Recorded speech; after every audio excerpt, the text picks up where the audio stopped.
Hello everyone. आज का जो टॉपिक है that is study room and study table. Study room या स्टडी टेबल क्यों इम्पोर्टेंट है?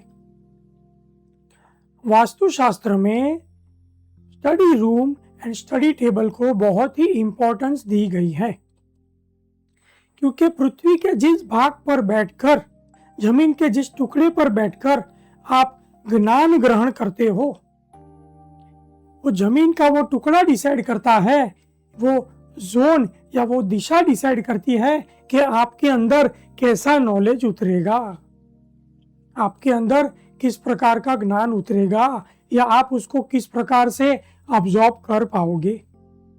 इसीलिए वास्तुशास्त्र में स्टडी रूम, स्टडी जोन को बहुत ही इंपॉर्टेंस दी गई है। दो डायरेक्शंस हैं जो स्टडी के लिए बहुत ही ज़्यादा फायदेमंद कही गई हैं।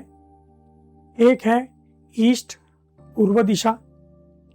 पूर्व दिशा में ईस्ट में बैठ के पढ़ने से, पूर्वाभिमुख बैठकर पढ़ने से नॉलेज को आप अच्छे से अच्छे तरीके से उसको यूटिलाइज कर सकते हो।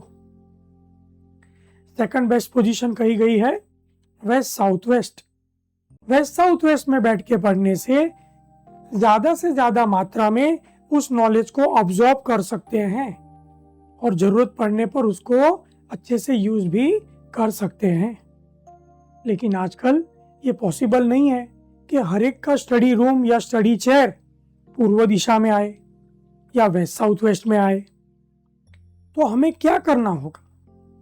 सबसे पहले हमें समझना होगा कि जब हम पढ़ने बैठते हैं या जब बच्चा पढ़ने बैठता है तो वो जिस चेयर पर बैठता है वो उसके लिए, वो जो चेयर का टुकड़ा है, जमीन का टुकड़ा है, वो उसके लिए भूमि का काम करता है, जमीन का काम करता है। तो वो जिस भी जोन में बैठेगा, जिस भी दिशा में हम बैठेंगे, वहां की एनर्जी के साथ हम घुल मिल जाएंगे और वो जोन की, वो दिशा के जो भी एट्रीब्यूट होंगे वो हमारे साथ काम करना शुरू करेंगे।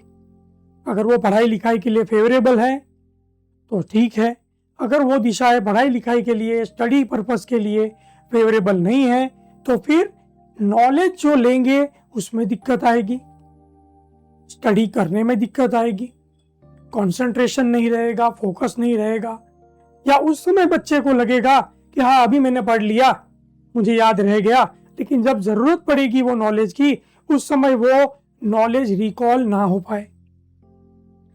तो हमारे लिए इंपॉर्टेंट है कि ये जो चेयर है, ये चेयर को हम एम्पावर करें, ये चेयर को हम प्रोटेक्ट करें। इसके लिए हम यूज कर सकते हैं स्टडी सीट। इसके लिए हम यूज कर सकते हैं स्टडी सीट। ये जो स्टडी सीट है, ये स्टडी सीट हम अपनी चेयर पर रखेंगे यहाँ पर और उसके ऊपर हम बैठेंगे। ये स्टडी सीट चेयर पर रखी जाएगी और इसके ऊपर स्टूडेंट बैठेगा। या हम पढ़ाई लिखाई करते हैं, हम कुछ स्टडी कर रहे हैं तो हम भी इसके ऊपर बैठ सकते हैं। ये जो स्टडी सीट है, ये स्टडी सीट हमें क्या फायदा देगी? ये स्टडी सीट के अंदर पिरामिड यंत्र है, ये स्टडी सीट के अंदर मेटालिक एनर्जी है, ये स्टडी सीट, इसके ऊपर ये डिवाइन यंत्र, इसकी कोडिंग की गई है और ये कलर थेरापी जो है ये इसके साथ यूज की गई है। ये स्टडी सीट को अपने लेफ्ट हैंड पे रखना है, इसके ऊपर राइट हैंड रख के अपने नॉलेज और एजुकेशन के लिए पॉजिटिव थिंकिंग देनी है और फिर ये स्टडी सीट को हमें अपनी चेयर पर रखनी है और इसके ऊपर बैठ के पढ़ना। ये स्टडी सीट के ऊपर बैठ के पढ़ने से ये स्टडी सीट हमारे अंदर कंसंट्रेशन एंड फोकस डेवलप करती है, क्योंकि जब हम इसके ऊपर बैठते हैं तो हमारा स्पाइनल कॉर्ड और मूलाधार चक्र इसके ऊपर आता है और ये अपनी तरफ डिवाइन एनर्जी अट्रैक्ट करती है। अल्टीमेटली ये सीट हमारे थ्रू वो डिवाइन एनर्जी अट्रैक्ट करेगी, जिससे वो डिविनिटी हमारे अंदर उतरेगी, स्टूडेंट के अंदर उतरेगी। That will lead to focus, concentration and recalling power. This study sheet anyone can use. बच्चे पढ़ सकते हैं, हम यूज कर सकते हैं, anyone can use this study sheet. ये स्टडी शीट के बारे में ज़्यादा डिटेल डिस्क्रिप्शन में दी गई है। डिस्क्रिप्शन में इसकी एक लिंक भी दी गई है जहां जाकर आप स्टडी शीट के बारे में इंफॉर्मेशन ले सकते हो और अपने लिए स्टडी शीट मंगवा भी सकते हैं। Thank you.